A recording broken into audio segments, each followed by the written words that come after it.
This is a stunning course correction from the White House. The plan to freeze federal grants and loans caused widespread panic and confusion. Many lawmakers say officials didn't consider the potential impacts on organizations that provide critical aid and the people who rely on it. Our Matthew Torres is live at the U.S. District Court in D.C., where there was supposed to be a hearing on Monday to talk about this. So, Matthew, what now?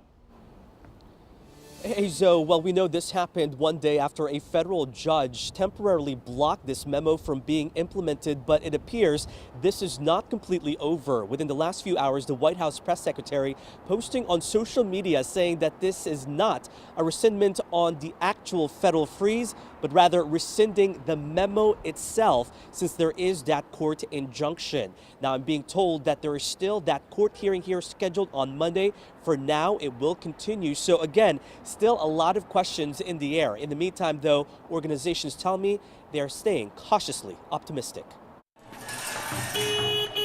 If you ask the team behind Community Work Lift in Hyattsville, the last 48 hours have been stressful. It's been very frustrating. Executive Director Trey Davis says they were preparing for possible impacts on budget and jobs after the White House issued a memo to temporarily freeze federal grants and loans to ensure programs align with President Donald Trump's priorities. This building supply reuse nonprofit relies on federal funding to operate. While the Trump administration tried to clarify who won't be impacted, Davis says it left them more confused. Even right now, just this level of uncertainty, it's already playing havoc with our cash flow. We're a nonprofit, we don't have large cash reserves. But not even 30 minutes after our interview, a surprising twist. The White House rescinded it in this two-sentence memo, just one day after a federal judge temporarily blocked it from being implemented. Davis says he's relieved and cautiously optimistic. Certainly pleasantly surprised to hear the memo has been rescinded. I hope that stays the case.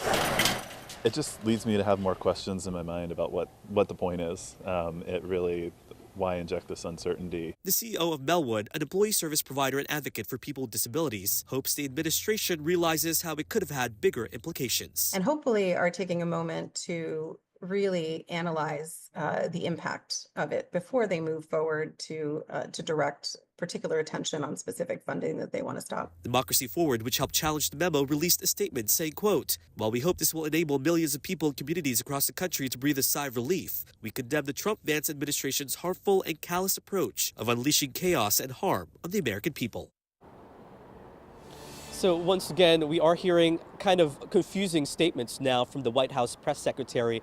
Whether this will continue or not, we know that memo has been rescinded, but whether or not that's going to stop the actual Trump administration to pursue this at some other date, that is still in the question here. We do know that the court hearing, again, is still scheduled here on Monday. Guys. Yeah, it sounds like they really can't breathe a sigh of relief because the Trump administration is still showing up to court for this on Monday. So it sounds like they are still pursuing this. Right. I mean, there was chaos and confusion coming into the rescission.